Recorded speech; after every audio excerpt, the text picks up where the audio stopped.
The Cook's Prologue and Tale. The Cook of London, while the Reeve spoke, was so happy he thought the Reeve scratched him on the back. "Ha! Ha!" said he, "for Christ's passion." This miller had a sharp conclusion to his logical argument about lodging. "Well," said Solomon in his language, "do not bring every man into thy house, for providing lodging by night is perilous.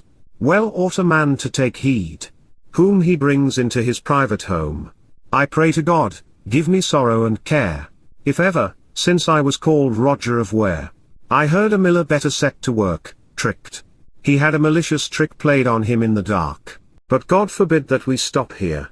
And therefore, if you agree to hear a tale by me, who am a poor man, I will tell you, as well as ever I can, a little amusing affair that happened in our city." Our host answered and said, "I grant it to thee. Now tell on, Roger, look that it be good. For of many a pastry hast thou drawn out the gravy, and many a jack of Dover, a kind of pie, hast thou sold, that has been twice hot and twice cold. Of many a pilgrim hast thou Christ's curse, for of thy parsley yet they fare the worse, which they have eaten with thy stubble-fed goose. For in thy shop is many a fly loose. Now tell on, gentle Roger by thy name. But yet I pray thee, be not angry about a joke. A man may speak very truthfully in joking and play." "Thou sayest the truth," said Roger, "by my faith. But a true jest is a bad jest, as the Fleming says. And therefore, Harry Bally, by thy faith, be thou not angry, ere we depart here. Even though my tale is of an innkeeper, but none the less I will not tell it yet. But before we part, indeed, thou shalt be repaid." And with that he laughed and made good cheer, and told his tale, as you shall next hear. The Cook's Tale. Here beginneth the Cook's Tale. A prentice once dwelt in our city, and of a craft of food merchants was he. Gaily dressed he was as is a goldfinch in the woods, brown as a berry, a good-looking short fellow, with locks black, combed full elegantly. He could dance so well and jollily, that he was called Perkin Reveller. He was as full of love and womanizing as is the hive full of honey sweet. Happy was the wench who with him might meet. At every wedding party he would sing and dance.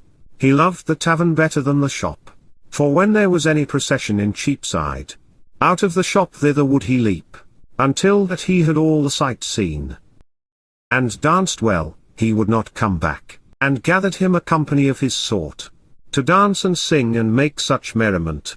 And there they agreed on a time to meet, to play at dice in such and such a street, for in the town there was no apprentice that could better throw a pair of dice than Perkin could, and thereto he was free in his spending, in a private place, that found his master easily in his business accounts. For many times he found his cash box completely bare. For surely, in the case of an revelling apprentice, who makes a practice of dicing, debauchery, or womanizing, his master shall pay for it in his shop, even though he has no share of the entertainment for which he pays. For theft and debauchery, they are interchangeable, even though he knows how to play on guitar or fiddle. Revelling and honesty, in one of low degree, are always incompatible, as anyone can see.